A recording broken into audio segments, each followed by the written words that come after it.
Hello, so this week we're going to look at multiple intelligences.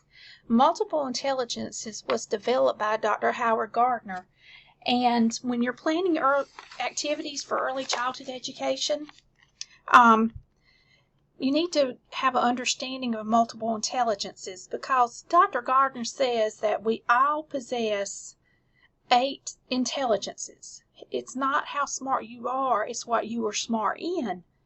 And for example, like some of us are better at doing things with our hands, making things. Some of us are better at rhymes or singing songs, etc. Each type of intelligence gives us something to offer the world. What makes us unique is the way each intelligence expresses itself in our lives.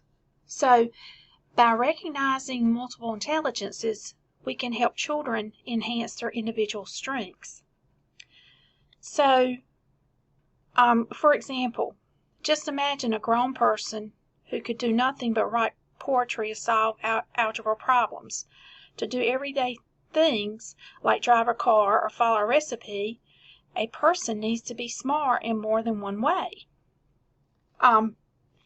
So what we're going to do this week is you're actually going to look at your multiple intelligences, and then we'll focus on using multiple intelligences with young children. Thanks.